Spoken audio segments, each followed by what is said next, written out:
Someday we'll get paid for this. Happy New Year, and welcome to Open Resources, the news show about food and the environment it is grown in. I'm Oskar Castro.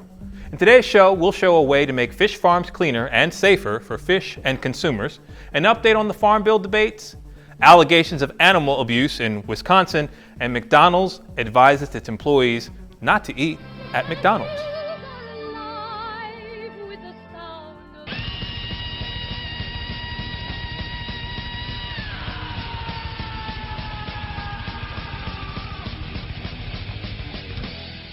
Recently, fish farming has had its share of detractors as the current models of producing farm-raised fish for public consumption produces fish full of toxins and chemicals. This is due to the antibiotics and waste from the fish, but one fish farm is looking to change the way fish farms can operate to produce healthy, toxin-free fish.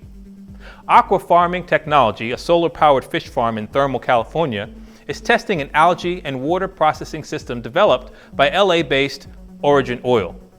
The idea is to separate the nutrient-rich algae from the water using low-voltage electricity. The system then concentrates the algae, making it ready to be turned into chemical-free fish food. The low-voltage electric process also removes the ammonia and bacteria from the water within seconds and without using chemicals.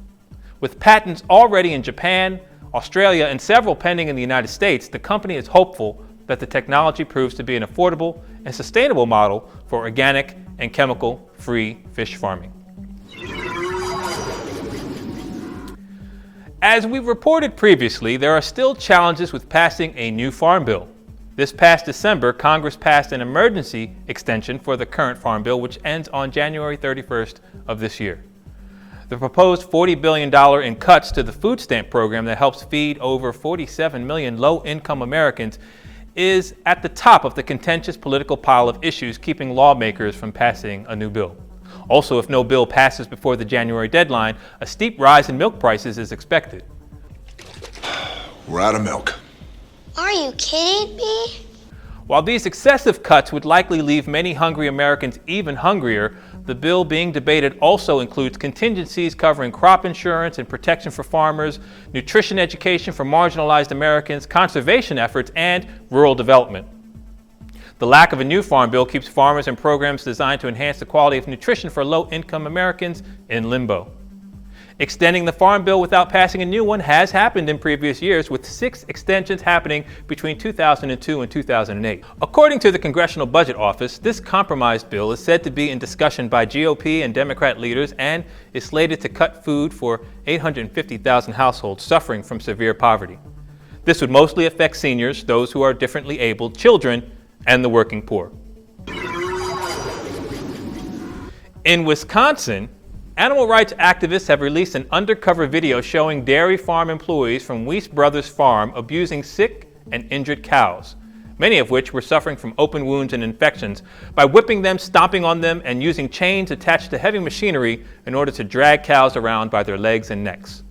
The video and the condemnations that followed from the dairy industry are just the latest in controversial concerns about some of Wisconsin's largest dairy farms, which have been criticized for their disproportionate use of groundwater and the environmental damage done by the massive amounts of cow manure produced at these farms, also known as concentrated animal feeding operations, or CAFOs. Fallout from the undercover video revelations have included corporate behemoths Nestle and DiGiorno Cheese to stop buying milk produced at Weiss Brothers Farms. Officials from the Brown County District Attorney's Office are awaiting to review the results of the investigation by the Sheriff's Department before proceeding with charges. Activists and organizers from Mercy for Animals are responsible for the undercover video. They want criminal charges pressed against the workers involved and for cheese suppliers to use stricter animal welfare guidelines to prevent these types of grievous abuses. Open Resources will continue to follow this story as it develops. Finally, McDonald's has shut down its employee website because of embarrassing advice given encouraging employees not to eat a burger, Coke, and fries because it is an unhealthy option, and to choose healthier and more nutritional options such as a submarine sandwich, salad, and water. McDonald's is not new to controversy surrounding its employee website, which also recently carried information about how much its minimum wage earning employees should tip their pool cleaners.